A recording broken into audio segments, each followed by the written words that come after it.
Hi, and welcome to the penultimate Quick Biz Bite for 2010. This week and next, we're going to be talking about predictions. Now, I'm not talking about tea leaves and crystal balls, and I'm also not going to tell you who's getting married or who's getting divorced or what the interest rate's going to be on July the 5th. What I am going to talk about are the trends that are surfacing that are important to you in your business, maybe even important to your life. So what I want you to do is come along with me to take a little trip in the future, and let's see what's coming. Let's talk about mobile for a moment. 2011 is the year that if you're not already involved in mobile, you need to be. You need to be. Because right now there are over 1 billion mobile devices in the world, and the number keeps growing. You got to remember, too, that Google, Apple, Yahoo, and other of the large players in that arena have worked hard to stake their claim, and this year they have been trying to buy mobile properties that range from advertising platforms to application developers to anything they can think of that will give them a better foothold in that market. Consider this, too. Google wrote the Android operating system that's used on phones, used on one just like this right here. It's my little Samsung. Absolutely love this thing. But Google knew a long time ago where it was going. Part of it is that the web is easier on mobile phones now.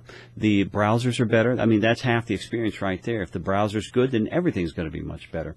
Not only that, people are not going to be buying as many apps in the next couple of years because they're going to be using applications that live on the cloud, as they say in the ads.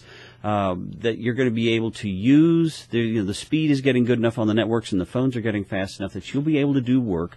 To use an application like an accounting application or project management, whatever, you'll be able to use that on your smart device and never own the software. Just use it all from the cloud. For instance, with the applications that live in the cloud or other applications that you would use online, they want to have what's called in-content mobile commerce. That means you can pay for what you're using as you're using it with your phone and not have to give a credit card number. There will be vendors who will pass your purchase information on through to your bank outside of the networks. Well, the networks might try to stop it, but that's the plan so far. So it's just getting started. It's happened now. It's growing by leaps and bounds. So get on the bandwagon, otherwise you're going to wind up standing by the side of the road watching the rest of the parade go by. All right, let's talk about green technology now. Solar power will continue to get cheaper, and that's good because we're using more electricity than ever. Now we have electric cars coming online like the Nissan Leaf and others. For small-scale stuff, like residential, iSupply expects the price of solar panels to come down around 5% and solar projects to come down around 10%. The problem that we have in this country is that large-scale solar arrays, most of that research, development, and production is being done in China. The Chinese government has invested heavily in green technologies. So they're doing their best to get a toehold in there and own that market if they can.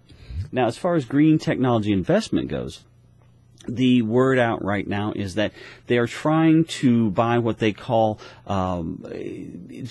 ancillary technologies.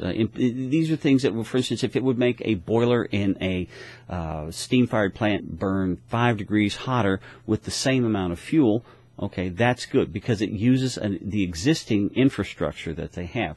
What they want now are things that smaller, more nimble companies that can build things that make what's already there better, rather than trying to bet on the next big thing.